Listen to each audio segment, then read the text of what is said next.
वहाँ पे इंडिया ने तो बहुत ज्यादा रिलैक्सेशन दिया हुआ है, टैरिफ में रिलैक्स दिया हुआ है, हर चीज में रिलैक्स दिया हुआ है वहाँ पे। यहाँ पे क्या है, यहाँ पे तो कुछ भी नहीं है ना। इंडिया ने अपने आप को कितना इंप्रूव करा है, इतनी सारी प्रॉब्लम होने के बावजूद भी। यूरोप की जितनी भी मोस्ट डेवलप कंट्रीज हैं, वो अगर एशिया में आती है तो एशिया में उनको सबसे अच्छा जो जाइंट और सबसे अच्छा उनको जो कंपटीटर मिलता है, जहाँ पे आपको इन्वेस्टमेंट रिटर्न भी मिलता है, जहाँ पे आपको सिक्योरिटी कंसर्न भी नहीं है और डिप्लोमेटिकली कंसर्न भी सारे आपको सेटल्ड मिलते हैं। इंडिया तो खैर हमसे बहुत ऊपर है, उसमें तो कहने की दो राय नहीं है, कोई माने या ना माने, मानना पड़ेगा। हम लोग ना अपनी आने वाली नस्लों को पता क्या कहते हैं, इंडिया साडा दुश्मन है, तुसी और ऐसे हथियार चुको। हम ये क्यों नहीं कहते, उससे हमने मीठे हो गए, उससे प्यार बिजनेस भी करना है और उसको कहना है कि हम आपके भाई हैं। बड़े 1947 से पहले हमारा एक ही कबीला था, हम एक ही थे सारे, हम पाकिस्तानी, हम बड़े सगीर के जो लोग थे, पाको हिंद एक ही था। अब जो दुनिया, ये बॉर्डर का जो रास्ता है ना, ये हमने ना खुद बनाया है। हमने इधर ना जो बोना है ना, कल को आने वाली हमारी नस्लों ने वो काटना है।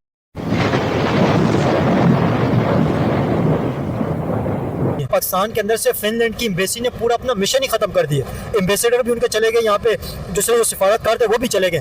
पाकिस्तान की इतनी हालात ख़राब हो गई है कि अफगानिस्तान और म्यांमार के साथ पाकिस्तान का इस वक्त शुमार हो रहे हैं। इस तरह की पाकिस्तान के अंदर कंडीशन यहाँ तक कैसे पहुंची है कि यहाँ से एम्बेसी खत्म हो रही है। बिल्कुल आपने सही बताया कि जो है वो हमारी जो इकोनॉमिकल सिचुएशन है वो वर्स्ट बिल्कुल हो चुकी है। हालांकि आज़ादी को हम लोग को 78 ईयर्स हो चुके हैं, लेकिन उसके बावजूद हम जो है वो बुरे सूरत हाल से गुजर रहे हैं। आज़ादी की आपने बात की, 78 ईयर्स पाकिस्तान को भी हो चुके हैं और इंडिया को भी हो चुके हैं, लेकिन देखें इंडिया के अंदर से इस वक्त एम्बेसियाँ आ रही है। छोटे से छोटे मुल्क के अंदर भी ना इंडिया के प्राइम मिनिस्टर विजिट करते हैं, अफ्रीका जैसी कंट्रियों के अंदर भी, वहाँ से उनसे भी अपने रिलेशन बेहतर करते हैं। तो इंडिया के अंदर भी फिनलैंड इन्वेस्ट करेगा, अमेरिका के अंदर इन्वेस्ट करेगा, ताकि उन्हें बिजनेस इकोनॉमिकल कोई फायदा मिले। तो पाकिस्तान से जाकर लोग इंडिया के अंदर इन्वेस्ट कर रहे हैं और इंडिया को ज्यादा इंपॉर्टेंस दे रहे हैं। पाकिस्तान और इंडिया के साथ आज़ाद हुए थे, तो इंडिया कहाँ पहुंची और पाकिस्तान के हालात क्या है? बिल्कुल आपने सही फरमाया कि इंडिया हमसे जो है वो बेहतरीन जो है वो परफॉर्मेंस मतलब कर रहा है और वहाँ पर जो है वो मतलब तरक्की भी हो रही है और वहाँ के लोगों के लिए भी काम हो रहा है। बल्कि गुर्बत वहाँ पर भी है, लेकिन जो सूरत हाल पाकिस्तान में वो बहुत ज़्यादा खतरनाक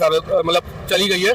तो फिलहाल इंडिया हमसे बेहतर ही है, कहना पड़ेगा मजबूरन। हालांकि वो हमारे लिए अच्छा नहीं है वो मुल्क, लेकिन वो हर चीज़ में टॉप कर रहा है। देखिए अच्छे, आपने कहा अच्छे नहीं है तो अच्छा हो सकते हैं ना, रिलेशन अच्छे अगर हुए तो ये जो नफरतें ये ख़त्म हो जाएं। अगर दोनों, इतनी बड़ा इंडिया मुल्क है और इंडिया के कल्चर यहाँ से मैच करते हैं, इंडिया की ज़बान समझते हैं यहाँ पे लोग, तो बेहतर तो हो सकते हैं ना, बेहतरी की तरफ अगर जाएँ। जिस तरह इंडिया ग्रोथ कर रहे तो पाकिस्तान अगर रिलेशन बेहतर करे, पाकिस्तान की भी तरक्की होगी, साथ में मिलकर ये रीजन ग्रो करेगा, पूरे एशिया ग्रो करेगा। जिस तरह चाइना के साथ रिलेशन बेहतर है तो इंडिया के साथ भी होने चाहिए। इंडिया कोई मतलब ऐसा कंट्री तो नहीं है जिनके साथ हमारा दूर तक कोई ताल्लुक नहीं है। इंडिया और पाकिस्तान पहले एक ही थे, रिलेशन तो बेहतर हो सकते हैं, ये पॉसिबल है। बिल्कुल हो सकते हैं, अगर हमारी गवर्नमेंट चाहे गवर्नमेंट लेवल पर तो ये चीज़ें हो सकती है, लेकिन जो है वो ये करना नहीं चाहते। बात ये है कि वो ये करना नहीं चाहते। अगर नेगोशिएट करें इंडिया के साथ तो हमारी जो है वो ट्रेड भी अगर हम उनके साथ अच्छे तरीके से करें तो हमें फ़ायदा हो सकता है मिलकर काम करने से, लेकिन इनके मफादात कुछ और है। बात ये कि ये लोग करना नहीं चाहते। अगर ये करें तो बहुत बेहतर हो सकता है पाकिस्तान भी।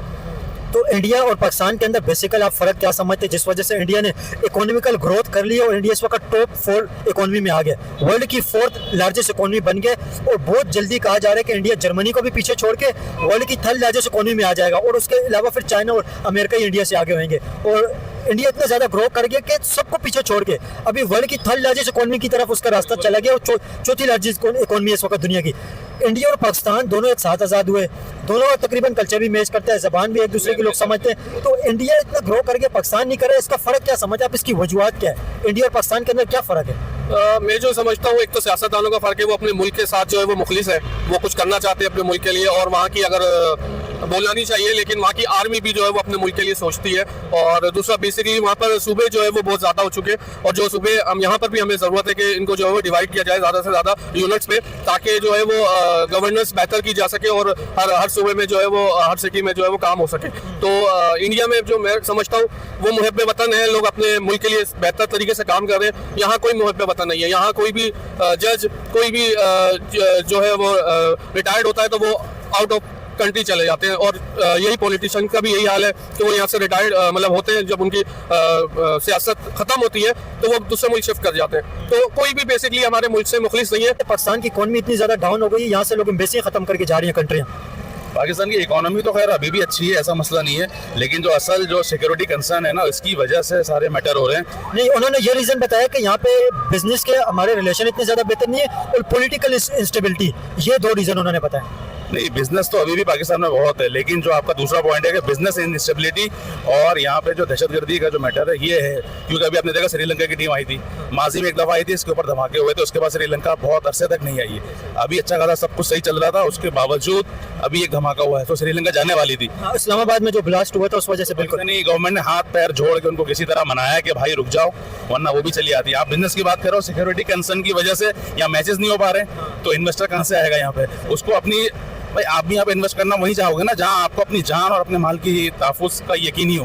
पहले तो ये आता, फिर उसके बाद बिजनेस आएगा। पॉलिटिकल सिचुएशन तो बात का मैटर है, वो तो डील हो जाएगी, जैसे भी आपका टैरिफ कम है ज़्यादा है वो तो बाद में डिसाइड हो जाएगा, लेकिन सबसे पहले आपकी सिक्योरिटी, आपके अपने माल की और अपनी जान की तो हो, वही नहीं होगा तो यहाँ पे लोग चले आएंगे। यहाँ पे सही बात है, तो यहाँ पे सबसे पहले आपको सिक्योरिटी कंसर्न के जो इशूज़ है उनको सही करना चाहिए, वो उसकी वजह से यहाँ पे ये मसले मसाइल है। देखिए, वो अभी जो फिनलैंड की एम्बेसी ने यहाँ से एम्बेसी अपनी ख़त्म की, फिनलैंड की गवर्नमेंट ने ये बात कही है यहाँ से हम लोग जो अपना पैसे ज़ाया हो रहे थे खाम फली में, वहाँ पे एम्बेसी बोला खोली हुई थी। मतलब तो दोस्तों ये थे पाकिस्तानी पब्लिक के रिएक्शन, और आपने वीडियो में देखा नहीं, ये पाकिस्तानी कहते हैं कि पाकिस्तान में आज इन्वेस्टमेंट करने के लिए कोई तैयार नहीं है। तो ऐसा क्यों पाकिस्तान के साथ हो गया कि पाकिस्तान में कोई इन्वेस्टमेंट तो क्या, लेकिन जो कंपनी पहले से थी वो भी अब भागने लगी है। क्योंकि दोस्तों आज पाकिस्तान में सिर्फ कहने के लिए डेमोक्रेसी है, पाकिस्तान में असल में रूल कौन करते हैं वो भी नहीं पता, और पाकिस्तान में रिकॉर्ड ब्रेकिंग करप्शन हो रही है।